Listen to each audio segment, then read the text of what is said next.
cual se celebra básicamente que nuestro reformista, el señor Casiodoro de Reina, él tuvo la iniciativa de durante 12 años trabajar, esconderse de la Inquisición y al final, el 28 de septiembre de 1569, publicar por primera vez la Biblia en español. Y todos los hispanohablantes podemos hoy contar, gracias a la palabra del Señor, gracias al trabajo exhaustivo de este hombre que sufrió persecución, que sufrió enfermedad y que tuvo, hermanos, que traducir del griego, del arameo, del hebreo, todos los textos hasta compilarlos y tenerlos en nuestro idioma. Y por eso yo le doy muchas gracias a Dios. Y esta mañana tenemos que hablar de la Biblia. Para finalizar este mes de septiembre que acaba de pasar, que es el mes de la Biblia, el mes donde celebramos que tenemos la Biblia en español, debemos hablar de la Biblia y básicamente hablar de la Biblia es hablar del compendio completo, Antiguo y Nuevo Testamento. Entonces les decía que los agarró en la bajadita porque esta es la ñapa, el remate, el regalo final de la clase de esta mañana. ¿Por qué? Porque en el Antiguo Testamento, hermanos, encontramos muchas cosas que vamos a estudiar hoy. ¿Qué vamos a estudiar hoy? El título de este mensaje es que Jesús es el centro de la Biblia. No importa que en el Antiguo Testamento no haya existido Jesús. Jesús es el centro del Antiguo Testamento y del Nuevo Testamento y de todo lo que es la revelación que Dios le dio a los hombres que escribieron esto. Jesús es el protagonista de esta historia. Jesús es el protagonista de esta historia y hoy vamos a ver cómo y por qué. Tenemos, hermanos, que hay un versículo, una serie de versículos reveladores que vamos a utilizar esta mañana para empezar a desarrollar este estudio. Vamos a ubicarnos rápidamente en el libro de Lucas, en el capítulo 4. Y esta mañana, este día, vamos a también aprovechar no solo para saludarnos nosotros, sino saludar a todas las personas que de alguna manera nos están empezando a ver por el internet. Porque hemos tenido un aumento significativo de las personas que nos han venido siguiendo estos estudios que hemos estado predicando desde este púlpito por el internet. Y gracias a la tecnología, muchas personas están recibiendo la palabra del Señor. Entonces, si estás viendo hoy este video, quiero que el Señor te bendiga y que esto también pueda ser de provecho para ti que nos estás viendo por el internet. Entonces, hermano, Lucas capítulo 4, de los versículos 16 al 21. ¿Lo tienen? Vale.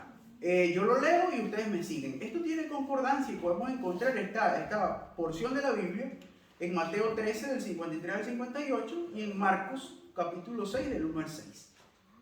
Pero vamos a leerlo en Lucas. Lucas lo relata de la siguiente manera. El Espíritu del Señor está sobre mí, por cuanto me ha ungido para dar buenas nuevas a los pobres. Me ha enviado a sanar a los quebrantados de corazón, a pregonar libertad a los cautivos y vista a los ciegos, a poner en libertad a los oprimidos, a predicar el año agradable del Señor. Estas palabras son del Señor Jesús. Y aquí vemos resumido en grandes rasgos lo que fue el trabajo del Señor Jesús aquí. Y el Señor Jesús efectivamente vino a hacer todo lo que dice aquí.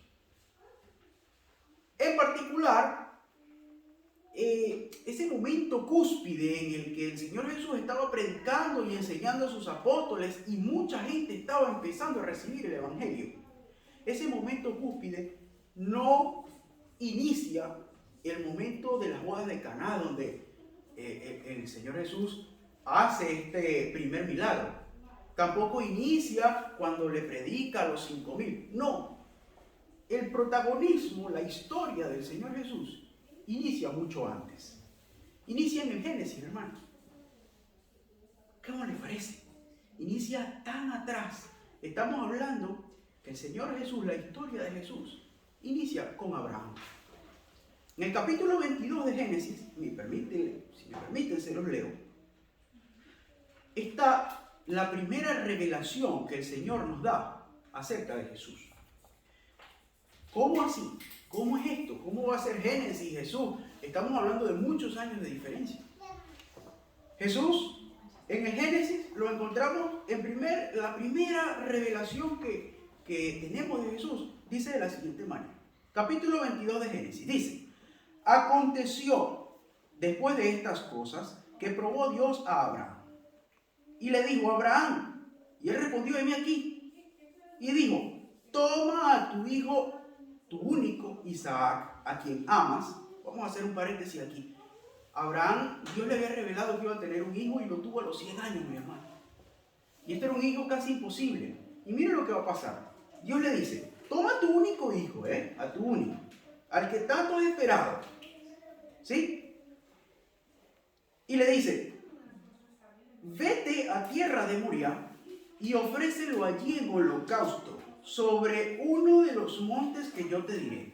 Y Abraham se levantó muy de mañana, muy obediente Abraham, y enalbardó su asno, y tomó consigo 2 siervos suyos, y a Isaac su hijo, y cortó leña para el holocausto, y se levantó y fue al lugar que Dios le dijo. Al tercer día alzó Abraham sus ojos y vio el lugar de lejos. Entonces dijo Abraham a sus siervos: esperad aquí con el asno, y yo y el muchacho iremos hasta allí y adoraremos, y volveremos a vosotros. Y tomó Abraham la leña del holocausto y la puso sobre Isaac su hijo, y él tomó en su mano el fuego y el cuchillo. Y fueron ambos juntos, y entonces habló Isaac a Abraham. Oigan, presten atención muy bien. Y dijo: Padre mío. Y él respondió: heme aquí, mi hijo. Y él dijo: he aquí el fuego y la leña, mas ¿dónde está el cordero para el holocausto? Se lo preguntaba, ya Isaac tenía cierta edad. Y respondió Abraham: Dios se proveerá de cordero para el holocausto, hijo mío. E iban juntos, y cuando llegaron al lugar que Dios le había dicho, edificó allí Abraham un altar, y compuso la leña, y ató a Isaac su hijo, y lo puso sobre el altar, sobre la leña, y extendió Abraham su mano, y tomó el cuchillo para degollar a su hijo. Entonces el ángel de Jehová le dio voces desde el cielo, y le dijo: Abraham, Abraham. Y él respondió: heme aquí. Y dijo: no extiendas tu mano sobre el muchacho, ni le hagas nada, porque ya conozco que temes a Dios, por cuanto no me rehusaste a tu único hijo. Entonces alzó Abraham sus ojos y miró, y he aquí, a sus espaldas, un carnero trabado en un zarzal por sus cuernos. Y fue Abraham y tomó el carnero y lo ofreció en holocausto en lugar de su hijo. ¿No le suena esto, hermanos, a la primera profecía que tenemos de Cristo? Cuando Abraham dice: Dios se proveerá de cordero, no solo está refiriéndose a ese momento exacto, sino que se está refiriendo a que un cordero iba a ser sacrificado, a que un cordero impoluto, como mandaba la ley, iba a ser sacrificado. En esta oportunidad estamos allí, enfrente de esa primera revelación que Dios le da a la humanidad, incluso mucho antes, hermanos, de que Dios supiéramos que su nombre era Yahvé, porque estamos hablando de Abraham, el cual pues llevó su generación a formar, cuando llegó a Jacob tuvo 12 hijos, y esos 12 hijos fueron llevados a la tierra de Egipto, esclavizados 400 años, hasta que llega Moisés y Dios se le presenta como Yahvé a Moisés. Estamos hablando de cerca de 700 años antes de que Jehová revelara su nombre a la humanidad. Ya Jehová le había dicho a la humanidad: yo voy a proveer de cordero. Yo voy a proveer de cordero. Dios nos muestra que su plan era un plan de provisión. Un plan en el cual Él iba a tener gracia para con nosotros. Hermanos, Dios muestra claramente a Abraham cuál era su plan, su propósito. Quizá Abraham, en este momento, él no pudo entender cuál era el trasfondo de esto, pero Dios sí sabía.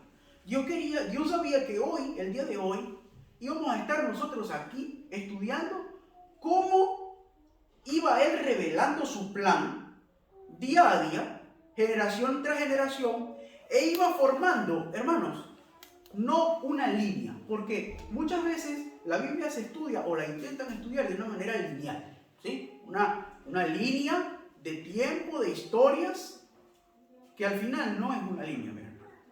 El día de hoy quiero que descubramos que la Biblia es un círculo y que el centro del círculo es Cristo. Y que esa línea empieza a dar curvas como un círculo. El círculo son muchas curvas unidas entre sí, hasta que se une el principio con el final. Y aquí en el Génesis empieza esa pequeña curva a formarse, a mostrar cómo el plan de Dios final iba a ser cerrar ese círculo en torno a su Cordero, a Jesús. Dios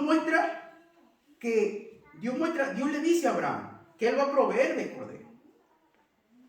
42 generaciones, oiga bien, estamos hablando de cerca de 3.700 años. Cada generación en la Biblia dura cerca entre 80 y 100 años, aproximadamente. Estamos hablando de casi 3.700 años después de que Dios le dijo a Abraham que iba a proveerse de Cordero y que le mostró el Cordero provisto, enredado en ese zarzal. Casi 3.700 años después, el Cordero estaba colgado en el monte Calvario, en el medio de dos malhechores, desangrándose, perdiendo su vida en ese altar llamado la cruz, por el perdón y la redención nuestra, hermanos. 3.700 años después, antes, Dios ya había dicho que el Cordero iba a ser provisto. Es importante darnos cuenta desde ya, hermanos, que a pesar de que Abraham ni siquiera podía imaginarse qué era el trasfondo, cuál era el plan de Dios en verdad para él, porque él no iba a alcanzar a ver al Cordero. Pero las escrituras que dejan precedente para nosotros el día de hoy es el principio de ese relato circular y tenemos que empezar a verlo. Tenemos que empezar a ver la imagen del Señor Jesús desde el Antiguo Testamento y no solo encasillado en los evangelios o en las cartas de Pablo o en la revelación del Apocalipsis cuando habla del Cordero que está a la diestra de Dios. No solo debemos verlo encasillado allí. Desde el principio Cristo ha sido el protagonista. En su justa medida este relato, si vamos avanzando en la Biblia, vamos a ir viendo cómo va tomando forma este círculo y por eso vamos a avanzar un poquito más hacia adelante. Ya saltamos de Abraham. Vamos ahora a ver acerca de su nieto. Cómo Dios, Jesús, le ha revelado a Jacob y a sus hijos como el centro de la Biblia. Saltemos unas hojitas más adelante y vamos a Génesis capítulo 49, del cual vamos a leer el versículo 10, hermanos.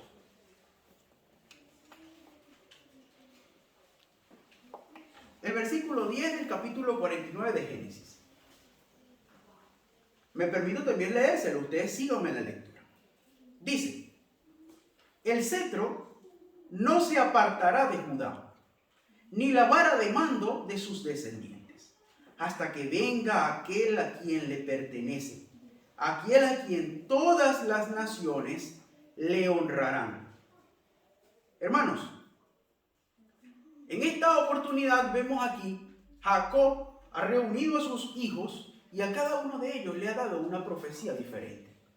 El Señor ya sabía que el pueblo de Israel iba a iniciarse por estos 12 príncipes, por estas 12 raíces que había echado Jacob, Israel. Entonces, a cada uno de ellos Dios le da a Jacob una profecía para cada uno. La profecía que le da a Judá, su hijo Judá, es que, oiga bien, el cetro no se apartará de Judá. Dios, la profecía que utiliza en forma de bendiciones para sus hijos, cuando llegamos al caso particular de Judá, vemos que habla de un cetro. Ustedes saben que es un cetro, ¿no? Que es el bastón de los reyes. El bastón que utilizan los reyes como símbolo de poder. Y nos dice que este símbolo de poder va a ser dado a la casa de Judá. Si bien es recordado un rey de la casa de Judá, es David. David, el rey más recordado de Israel. Ese rey nace de la casa de Judá. Pero dice, mira, oiga bien. El cetro no se apartará de Judá, ni la vara de mando de sus descendientes, hasta que venga aquel a quien le pertenece.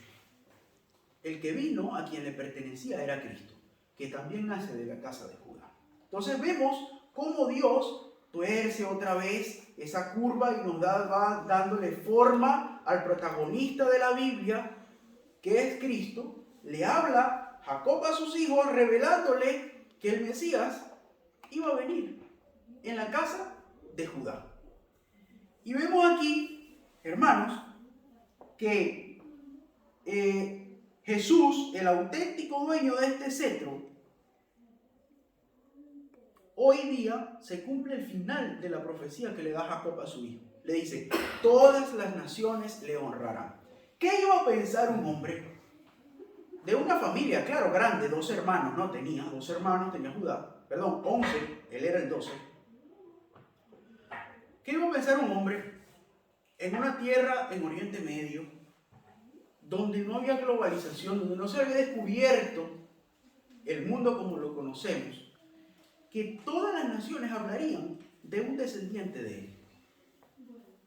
No se podía imaginarlo. Dios lo sabía. Y le revela a su padre, a Jacob, de que todas las naciones iban a adorar a Jesús. Y hoy, hermanos, les puedo asegurar, hoy domingo, en todos los continentes, al menos una iglesia está alabando el nombre de Jesús. Esa profecía se ha cumplido. Se está cumpliendo el día de hoy. Entonces, hermanos, vemos cómo Dios hace otra curva y va cerrando el círculo en torno al verdadero protagonista. Saltamos un poco más hacia adelante. Ya no estamos en la época donde Israel era una familia, sino que ya era un pueblo establecido. Vámonos al libro de Isaías. Isaías capítulo 9, versículos 6 y 7. Aquí Jesús es revelado a los profetas como el centro de la Biblia. Este es un versículo muy conocido, lo utilizamos mucho en Navidad. Dice, estos dos versículos dicen así: porque un niño nos es nacido, hijo nos es dado, y el principado está sobre su hombro, y se llamará su nombre admirable, consejero, Dios fuerte, Padre eterno, príncipe de paz. Lo dilatado de su imperio y la paz no tendrán límite sobre el trono de David y sobre su reino, disponiéndolo y confirmándolo en juicio y en justicia desde ahora y para siempre. El celo de Jehová de los ejércitos hará esto. Avanzamos en generaciones, hermanos. Avanzamos. De Jacob a Isaías hay un montón de años. Hermanos, y aquí Dios da otra revelación, otra curva para cerrar el círculo en torno al Mesías, a Jesús. Primero le muestra a Abraham que va a venir un cordero. Después le muestra a Jacob que va a ser de la casa de uno de sus hijos de Judá. Y ahora, a través de Isaías, nos da otras pinceladas. Nos da, hermanos, la revelación del plan espectacular de salvación que va a tener y las características personales del Mesías. Nos dice las características que integran la personalidad de Cristo. Nos dice las distintivas, el carácter de Cristo a través de una profecía que más adelante, cuando estudiamos los evangelios, vemos que es verdad. Si había un hombre de paz, era Jesús, el que puso la otra mejilla. Si un hombre admirable hubo en la tierra, es Jesús. Si hubo un consejero, es Jesús. Entonces, entre Isaías y Jesús, también hay un montón impresionante de años. Pero a Isaías el Señor le ha revelado ¿Cuáles eran las características que iba a tener ese cordero que una vez le reveló a Abraham por allá atrás, en el Génesis? Hermanos, el Señor genera una curva más para cerrar el círculo alrededor del Mesías y nos va a mostrar cómo Cristo sigue siendo el protagonista de la historia que hemos venido narrando. La Biblia, el protagonista de la Biblia, como ya les he dicho, es Jesús. Debemos reconocer cómo Dios va poco a poco mostrándonos su plan. Y esto lo podemos evidenciar en nuestra vida, hermanos, hoy día. Vemos cómo han ocurrido acontecimientos en nuestra vida, en el pasado, que al día de hoy, en el momento no lo entendíamos, pero el día de hoy lo entendemos y vemos cómo esos acontecimientos nos han moldeado, nos han perfeccionado, nos han ayudado a crecer en diferentes aspectos, y eso mismo es lo que ha hecho Dios. Dios ha mostrado poco a poco, progresivamente, según la humanidad iba estando preparada para asimilar los hechos, iba mostrando su plan, y ese plan al final se cierra un día cuando el mismo Jesús se revela a sí mismo como el centro de la Biblia. Y eso lo vamos a ver un poco más adelante. Ya vámonos a los evangelios. Vámonos al capítulo 4 de Lucas, entre los versículos 16 y 21. Oiga bien lo que dice. Capítulo 4 de Lucas, del 16 al 21. Dice: vino Jesús a Nazaret, donde se había criado. Y en el día del reposo entró en la sinagoga conforme a su costumbre y se levantó a leer. Y se le dio el libro del profeta Isaías. Y habiendo abierto el libro, halló el lugar donde estaba escrito: el Espíritu del Señor está sobre mí, por cuanto me ha ungido para dar buenas nuevas a los pobres.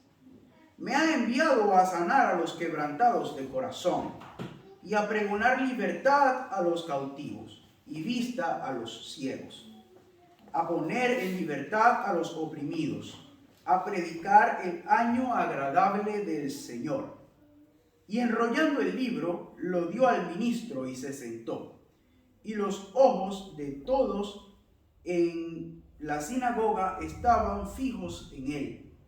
Y comenzó a decirles: oigan bien, hoy se ha cumplido esta escritura delante de vosotros. No hay prueba más clara de que la palabra está inspirada o está escrita alrededor de Cristo que el mismo Salvador, diciéndonos cómo la profecía y la escritura se estaba revelando en él en ese momento.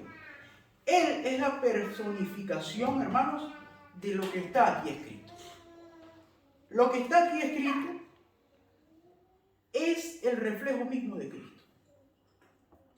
El mensaje transformador que la Biblia transmite y que ha transformado a miles de personas en el mundo, hermanos, es porque Cristo es transformación y vida.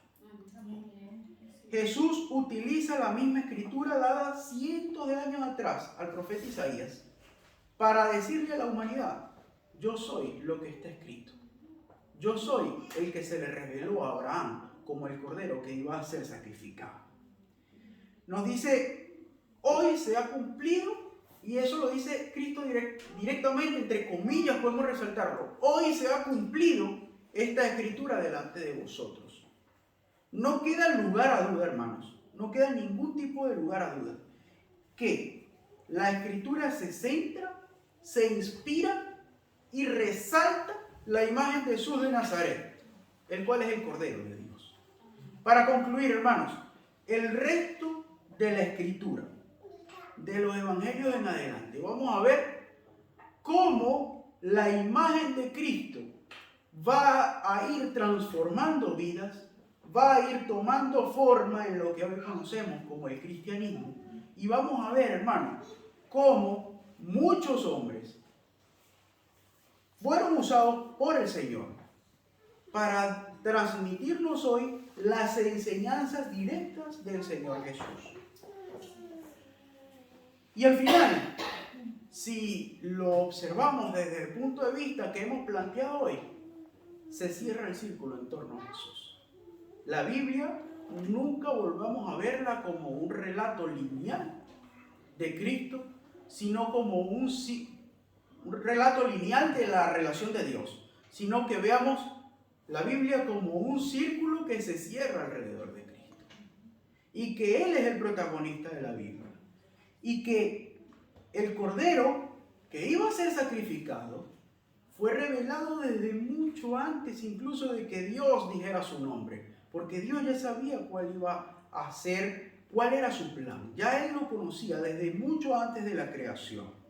Jesús es el centro de la Biblia, fue revelado en el Antiguo Testamento y lo vamos a ver, como ya lo dijimos, a Abraham, a Jacob, a los profetas, el principal de ellos, a Isaías, y Él, al final de cuentas, se reveló a sí mismo como el centro de la palabra de Dios. Y Él fue, hermanos, a morir a la cruz por nosotros, como ese cordero que había sido prometido. Por eso esta mañana, además de esta enseñanza, vamos, hermanos, a conmemorar la cena del Señor para darle gracias y recordar ese sacrificio que ha hecho el Señor por nosotros en la cruz.